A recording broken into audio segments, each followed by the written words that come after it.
Ghana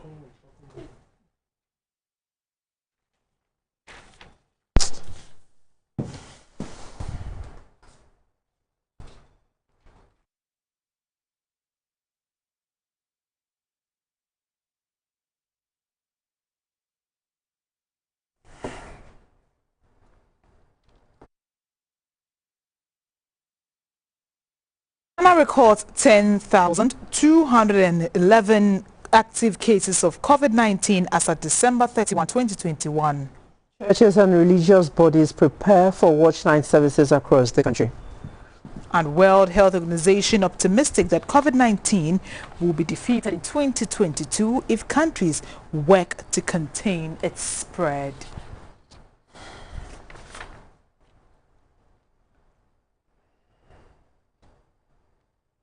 You're welcome to News Hour live on GBC News, your News and Governance channel. We are live on GTV and YouTube and Facebook at Ghana Broadcasting Corporation. My name is Micheline Taka. My name is Clara Milano. Good evening. The news in detail. Ghana has recorded 10,211 COVID-19 active cases as of December 31, 2021. The Ghana Health Service says the figure brings the total number of confirmed cases to 142,196 with 1,290 deaths. According to experts, non-adherence of safety protocols, especially during the festive season, was contributing to the increase in numbers. A total of 8,458,155 doses of vaccines has been administered. The Ghana Health Service urged the public to adhere strictly to the safety protocols by staying at home, observe social distancing and avoid handshaking. It says persons should wash their hands often with soap and water, cover their cough or sneeze with a tissue, wear a mask when going out, and also avoid touching their eyes, nose and mouth.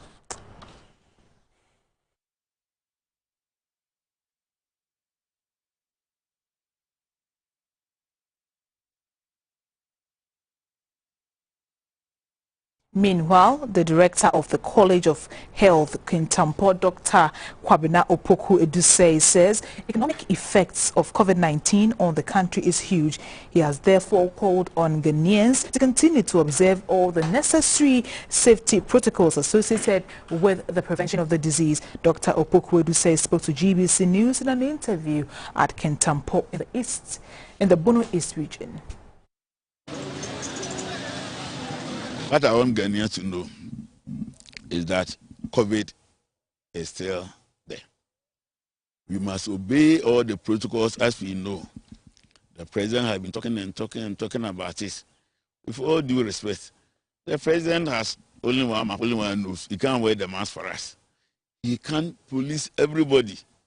As I say, now it's your individual affair. Best, because like the other chronic diseases, if you get it, you are likely to infect your brother, your sister, your wife, your family. I'm sure that's why everybody, including His Excellency the President, very passionate about COVID. And the effect on the economy, you all know. Ghana is currently experiencing its third wave of the coronavirus, known as Omicron. This is believed to be more infectious than the already highly contagious Delta variant. Peggy Amadonko for GBC News, Kintampo.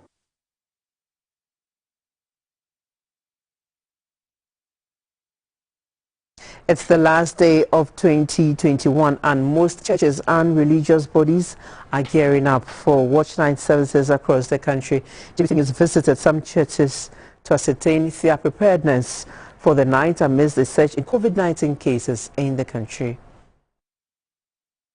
The usual display of billboards indicating the crossover messages were not many. Only few churches had their billboards displayed around town.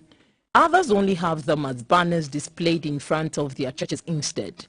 At the Royal House Chapel Ahimfie branch, set up for the 31st December watch night service was ongoing when the news team got there. Service will be held at the Oil Dome, which has a seating capacity of over 20,000.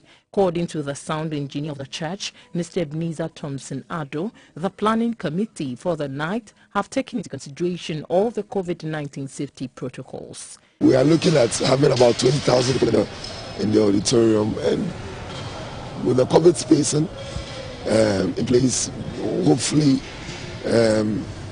18,000. Church members and workers were busily setting up at the Perez Chapel's auditorium at Jowolu.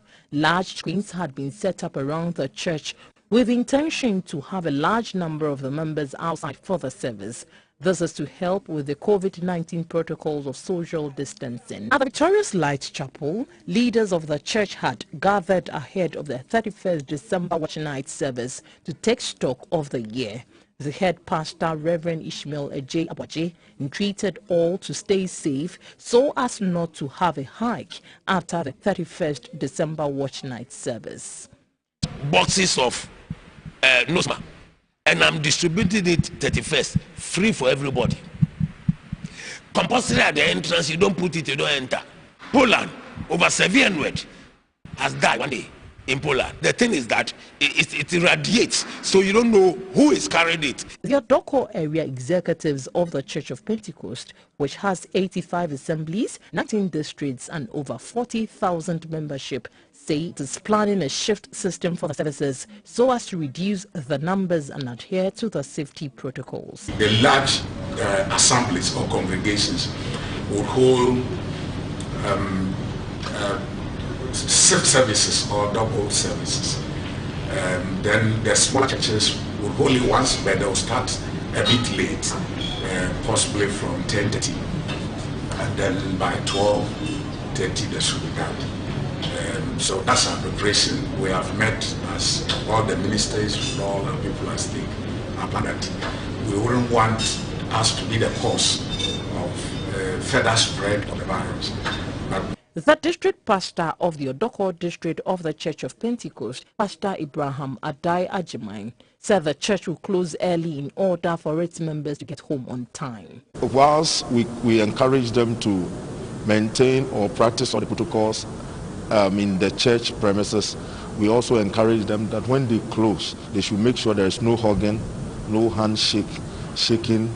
You enter into your vehicle and you go back home, or if you are walking, you go back home straight after the service, so that there will not be that kind of hugging and shaking which may bring some kind of infection. As people get ready for the 31st December Watch Night services, the call is for all to keep adhering to the COVID-19 safety protocols as the country is still not out of the woods yet. For GBC News, Mavis of Champong reporting.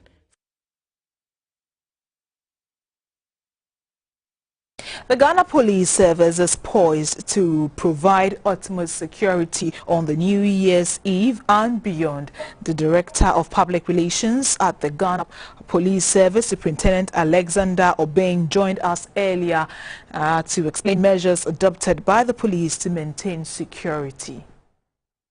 In addition to our routine deployment, police have increased its presence in terms of those that are in uniform and those that are in plain clothes, conducting both static and patrol duties and intelligence gathering in order to ensure that where Ghanaians are congregating, where they are trekking, among others, are well secured so that criminals will not be able to trade and have a field day. And that is why, as part of this strategy, we are both proactive and reactive. And the proactive, we have been partnering with our media partners to increase sensitization and awareness in the fact that all Ghanaians, if they are moving away from home, to ensure that at least there is security presence of a person or a system that will make it difficult for people to gain entry to go and break in and bug up. In addition, we continue to sensitize Ghanaians to ensure that their precious articles are not on site but are secured and obscured, so that persons who are willing and capable and want to commit crime by pickpocketing and doing all manner of criminal conduct will not have the opportunity to do it. In another part, in addition, we will see that the patrols that we are conducting will extend to church houses, chapels, and areas that churches have gathered at community town centers and parks, and at junctions we are physically present. In certain instances, fully armed for people and miscreants to know our intention. And we are also on mobile patrols, i.e. some are on motorbikes, others are on four-wheelers, and at beaches you see our increased presence, some as troopers on horseback, and others on foot patrol are starting duty to ensure that we strengthen the environment to reduce opportunities that may avail for criminals to have their day.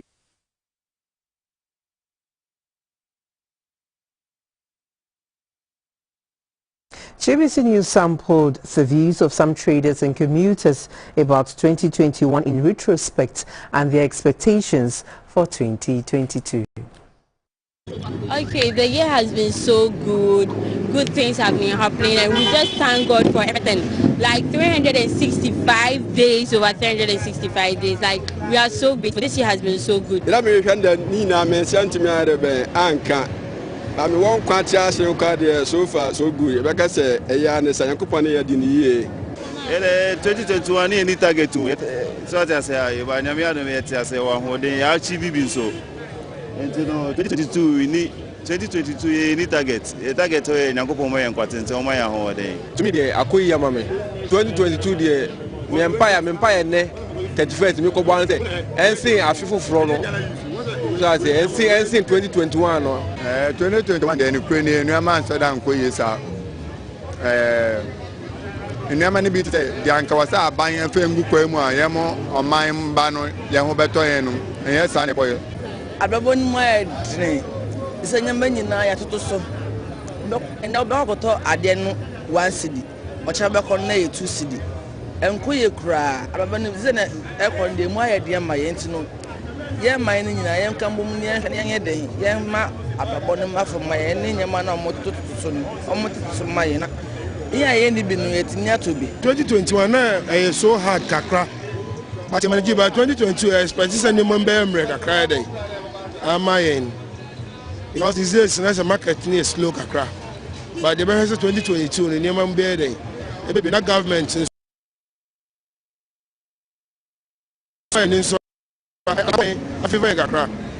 I completed school and like things are not well, like COVID-19 and stuff. Always you're inside the virus and stuff. So, but with God, all things are possible. So we are hoping for the best in 2022. A retired Catholic priest of the Christ the King Church in Accra, Reverend Father Andrew Campbell, is in his New Year message has advised all to make resolutions that will impact on the lives of others rather than mere sayings. Reverend Father Campbell is of the view that making a resolution from one's physical status in terms of health and spiritual growth will determine how the many resolutions will be achieved. People, they're over-ambitious and they pick resolutions that are not achievable because they're over-ambitious and they think maybe 10, 15, 20 resolutions. A survey was made that every year only about 8% of resolutions are fulfilled by the end of the year. The rest, people have given up. Just 8%. Just 8%. They've given up. So you need a goal. What is my goal? What is my aim? What am I looking for in life? And the two things I would suggest: number one, our physical goal, our physical capabilities, and our spiritual. The physical, that we take care of our physical. We should make a resolution. I am going to take care of my physical visits to the doctor, the food I eat, my exercise, things like that should be number one priority on our list, and we should make our resolutions accordingly and really concentrate and take care of your health. It's God's gift to us.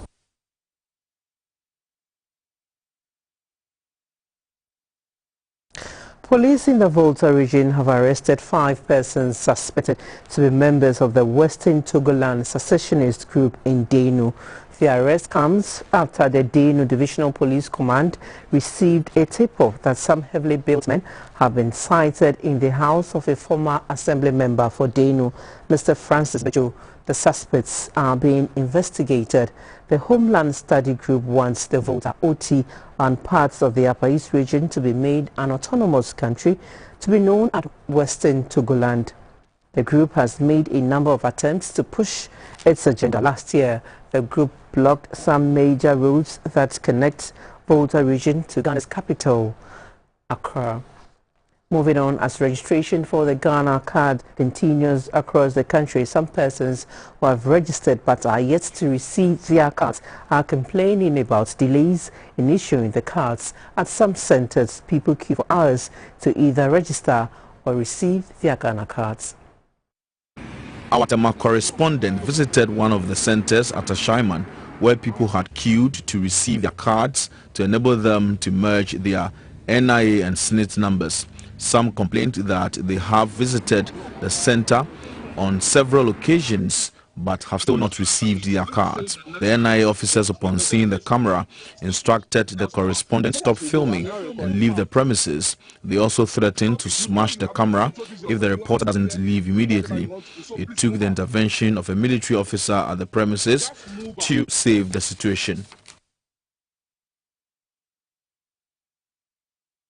The Volta Regional Directorate of the Food and Drugs Authority, FDA, in collaboration with the Regional Environmental Health and Sanitation Agency, has embarked on a float in Ho to sensitize street food vendors on food safety. The authority also announced to the vendors its decision to issue food vending permits to regulate their operations from next year. This is to ensure that food sold on the streets are safe and prepared in hygienic conditions.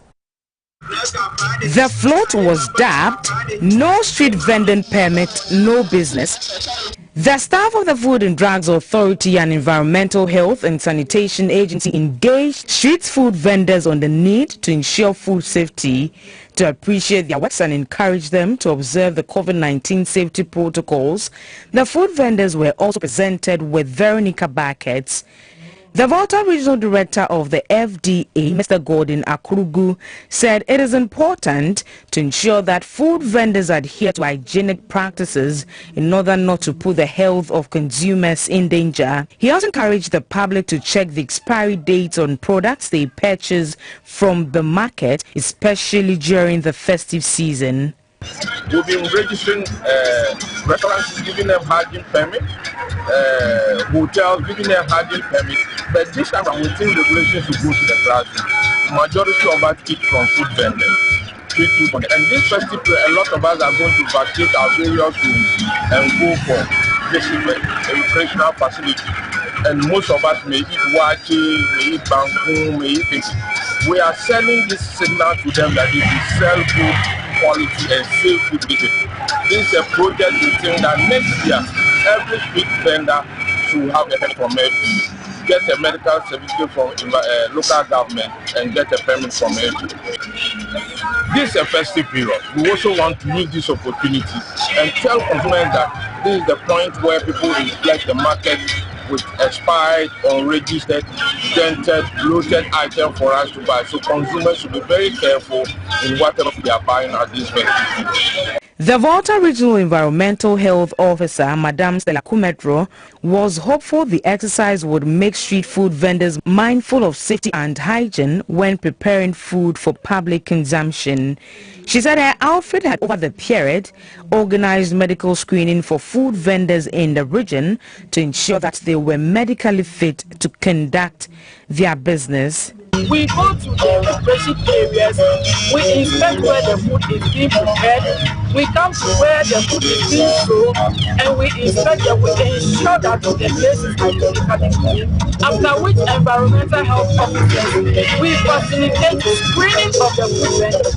We screen them mostly to look out for three major things.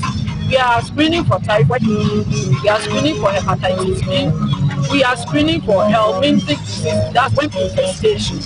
Those diseases are really communicable. It is common to transfer through food. So while we are selling food to the general public, it is assumed that if they are not screened, they can easily pass it through the food to the unsuspecting. The food vendors were grateful for the exercise. A total of 30 persons living with disabilities in the Agotemeziope district of the Volta region have received business support packages from the district assembly to enable them to engage in income-generating ventures. The gesture is in fulfillment of the government's new policy directive on efficient utilization of the 3% disability component of the district assembly's common fund. The assembly has also paid school fees for another set of 5 young persons who are at various stages of their educational lives. The items included 19 deep freezers, a laptop, a corn mill, weaving yarns and food items for those who desire to venture into food vending. The Agotemeziope District Director of Social Welfare and Community Development, Togbi Charlie, said 302 out of about 800 registered persons with disabilities in the district have so far benefited from the package since its inception. He said his outfit had started compiling a new album for PWDs in a bid to capture the details of those who are not part of the existing list.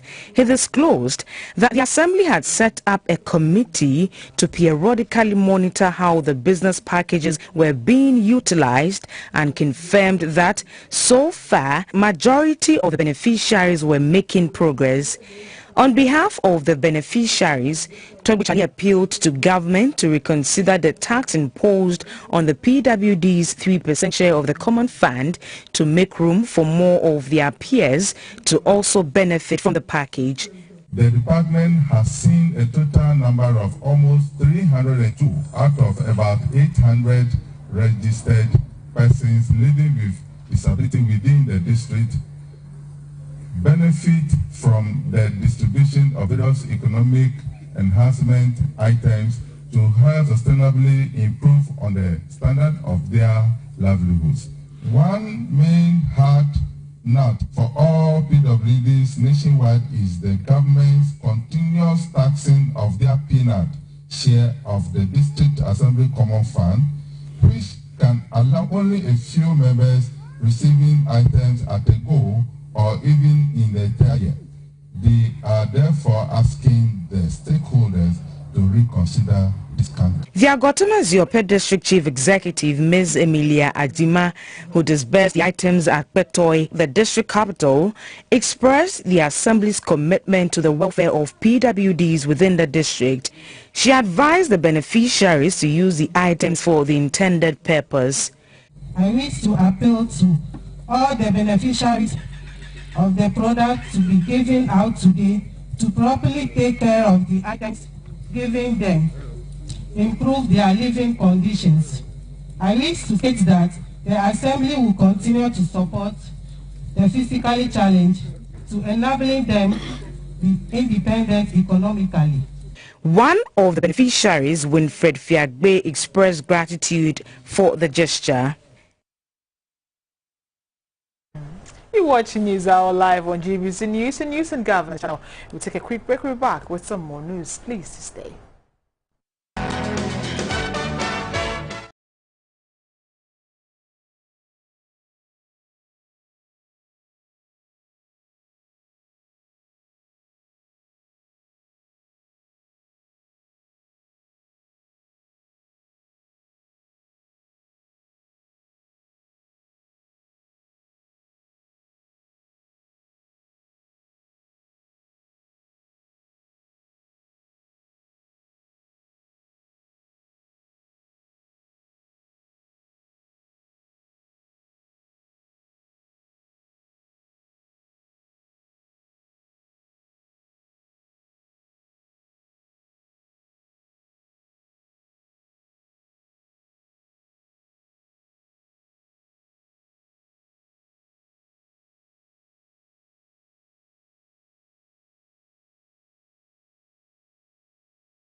You're welcome back. Thanks for staying on.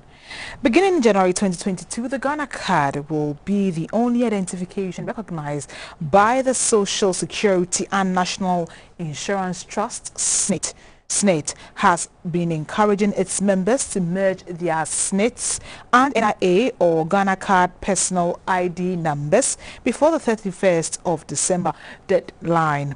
We had an earlier interview with the Public Affairs Manager of SNIT, Mr. Charles Gashon, on the progress of the measure so far.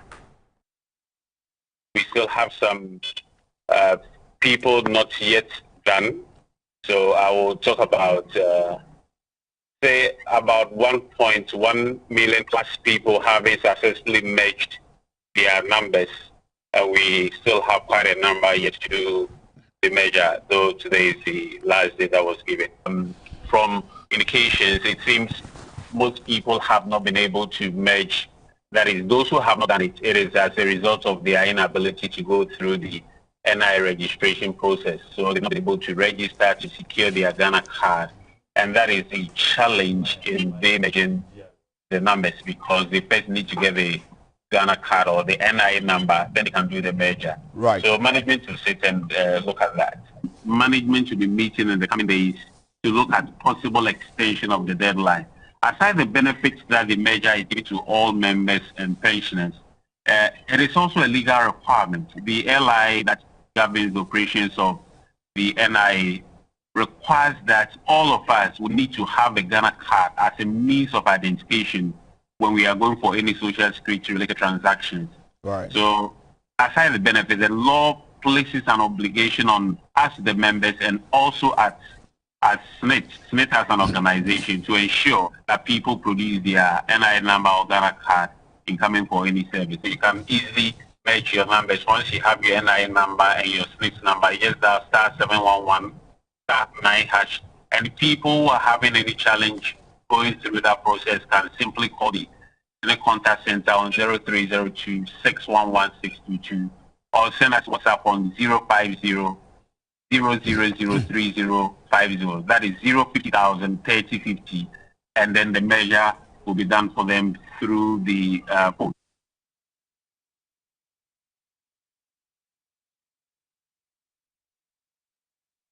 The Ghana Enterprises Agency, GEA, has announced that it will soon begin the process of collecting data on productive sectors of the economy. The chief executive of GEA, Mrs. Kosi Yankee Ayers, said the process will help identify areas which require critical attention for appropriate support. The MasterCard Foundation, through its Young Africa Works project, is supporting such initiatives with the aim of targeting specific sectors of the economy with the ultimate aim of creating more jobs. The past few years, a lot of things have happened. COVID pandemic, you look at the fires that happen in all these markets. There are a lot of challenges for businesses that we don't address. So in partnership with the MasterCard Foundation, one of the things we wanted to undertake was to look at ways in which to create employment. To be able to understand how to create employment, you need to understand what businesses are in the productive sector are existing. So one of the things we did was to initiate this form of census where we'll go around to identify existing businesses, how their productivity is, the number of employees, and then through that be able to also use it to tie it into job creation and building on that and help us understand the various needs of these SMEs so we can give them support. It started this year, so it's ongoing. So next year, we hope to be completed. Time now to bring you the figures of gold, cocoa, and light crude, and also how the the cedi is trading among its foreign counterparts.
This segment of the news is brought to you by Lufat. Chronic kidney disease among the youth is said to be on the increase in Ghana. According to renal experts, most patients on dialysis in Ghana are under 40 years. The figure, according to the head of the renal unit at the Korle Bu Teaching Hospital, Dr. Vincent Bayoma, has the potential to increase exponentially if individuals and the government do not adopt the necessary precautionary measures to slow down the rates of disease progression. If TSJ has more in this report. Meet 27-year-old Kweku Kwatin, 29-year-old Christina Affle, and Mercy, who's 28. They are all living with end-stage kidney disease. I'm 27. Immediately I completed the SHS around 2016. I personally went to clinic to go and do a checkup. So the time I went there, my blood pressure was high. And they went to do some lab tests and those stuff, and they saw that my urea and creatinine is a little high. So they referred me to Accra. Feeling some headache, like it was a frequent headache. Where I work, there's a clinic there. So when I went there, they checked the BP. Like it's almost every day, the BP is very high. So the doctor asked me to run some labs. I did the lab and brought it, but he said he didn't believe it because at my age I shouldn't be getting something like this. So I ran, and he gave me another one to do it in a different place, and I went to do it. When I brought it, it was really the same. Yeah, so he told me that I'm having a renal dysfunction. I'm 28. I started around 2016. Before I went to the hospital, I was seeing blur, and then kind of feeling dizzy. So I went to polyclinic. So through some tests, I was asked to come to Korle Bu because there was something wrong with my kidney. But they didn't specify the amount of how damaged it was. Dr. Vincent Bayoma is the head of the dialysis unit at the Korle Bu Teaching Hospital and explains some possible causes of end-stage kidney disease. We need to understand that the black race is predisposed to getting kidney disease. There are genes that have been discovered, especially in West Africa. And there are other environmental risk factors. The commonest, of course, is hypertension in our part of the world. Hypertension is so prevalent in urban centers.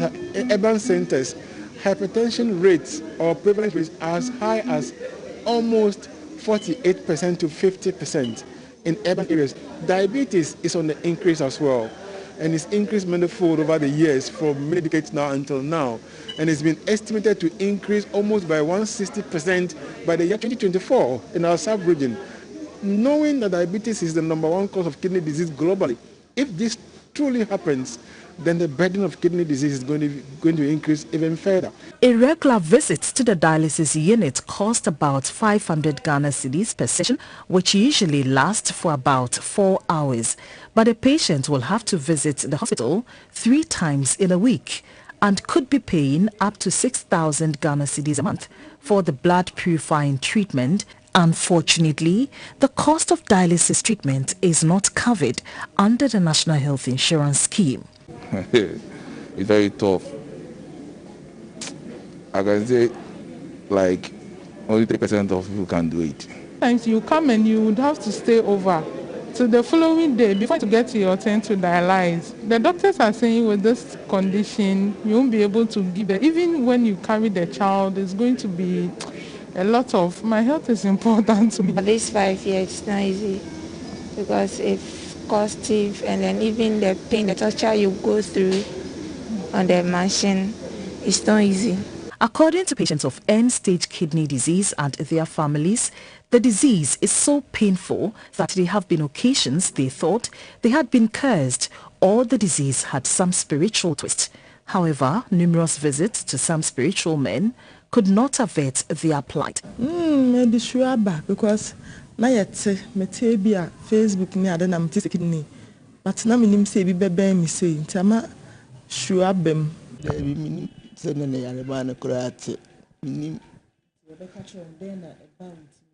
You say you it to be, say, I can see it. You say you it to be, I can see it.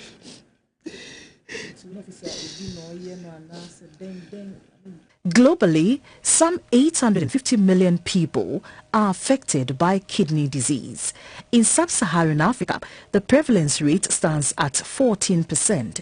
According to health experts, Ghana's statistics could be double or thrice that of the sub-region.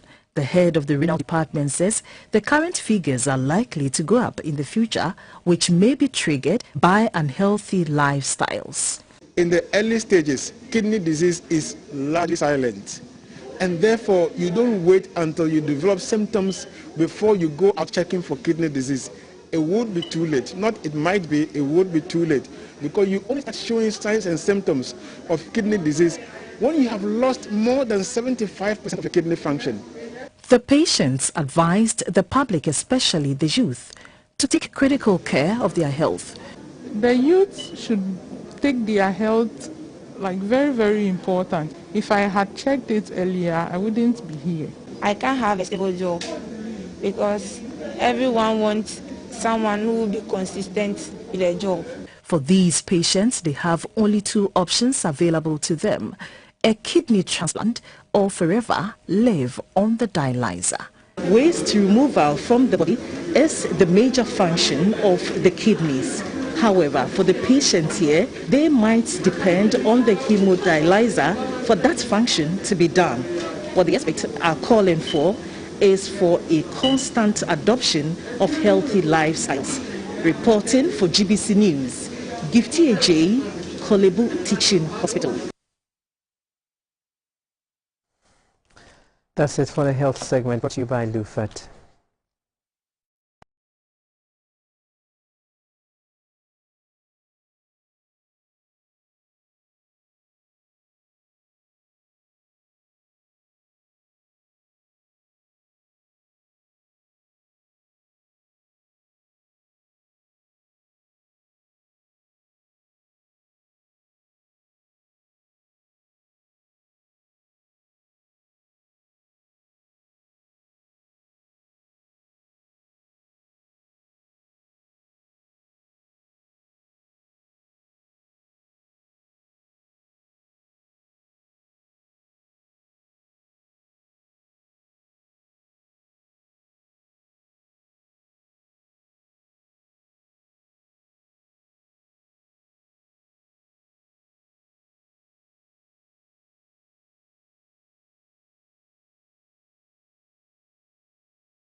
Bonaboto is a union of citizens from Bolgatanga, Bongo, Talensi and Nabdam district of the Upper East region. Bonaboto is a non-political and non-religious association that champions the cause of development in the areas and the region in general. At its biennial congress, members proposed that the communities be opened up for business in craft, agriculture and garment. The national president of Bonaboto, Dr. Andrew Zakola, said the association remains focused and will continue to advance the development of the area. We have discussed so many issues. Number one on the agenda was the government actually connect Bolga to Wa. These are two regional capitals that are not really connected with the good road. It is so terrible that in fact, people going to Wa from Bolga have to go to Tamale, Fofo Sosola, and go to Wa, and the vice versa. And this road has been there for so many years. So we have, as part of our communique in this conference, that government should accelerate the process. Other speakers at the Congress appealed to members to be united at all times. The 12th Biennial Congress of Bunaboto was on the theme United Bunaboto for Development.